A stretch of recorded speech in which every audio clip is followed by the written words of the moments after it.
अस्सलाम वालेकुम व्यूअर्स, उम्मीद है आप सब खैरियत से होंगे। इस वीडियो में हम सीखेंगे अंग्रेज़ी के एक नहायत ही अहम मॉडल वर्ब मे का तीसरा इस्तेमाल, जो दुआया या नेक ख्वाहिश ज़ाहिर करने के लिए इस्तेमाल होता है। ये इस्तेमाल उस वक्त किया जाता है जब हम किसी के लिए नेकी, कामयाबी या भलाई की दुआ या ख्वाहिश ज़ाहिर करना चाहें। इन जुमलों में मे जुमले के आगाज़ में इस्तेमाल होता है और उसके बाद फ़ाइल यानी कि सब्जेक्ट और फिर फ़ेल यानी कि वर्ब इस्तेमाल होते हैं।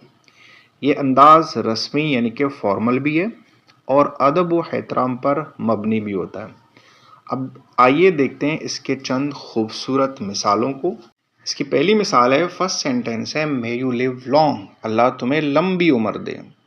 सेकंड सेंटेंस है may all your dreams come true, Allah करे तुम्हारे तमाम ख्वाब पूरे हों। थर्ड सेंटेंस है may you succeed in life, Allah करे तुम ज़िंदगी में कामयाब हो जाओ।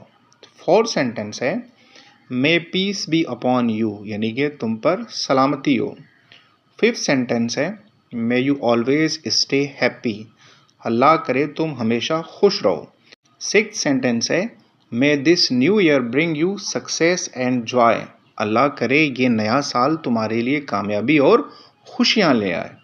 सातवां सेंटेंस है may your parents live a long and healthy life, Allah करे तुम्हारे वालिदैन लंबी और सेहतमंद ज़िंदगी गुजारें। एट्थ सेंटेंस है may your journey be safe and peaceful, Allah करे तुम्हारा सफ़र महफूज और पुरसुकून रहे। नाइन्थ सेंटेंस है may Allah forgive us all and guide us to the right path, Allah हम सबको माफ़ करे और सीधे रास्ते की हिदायत दे। लास्ट सेंटेंस है मे गॉड ब्लेस यू, अल्लाह तुम्हें बरकत दे। तो व्यूअर्स, मे के इस इस्तेमाल का मकसद किसी के लिए दुआ, नेक ख्वाहिश या खैर सगाली का इजहार करना होता है। ये जुमले आम तौर पर रस्मी तकरीरों, मजहबी मौक़े या दुआ के सियाक में इस्तेमाल किए जाते हैं।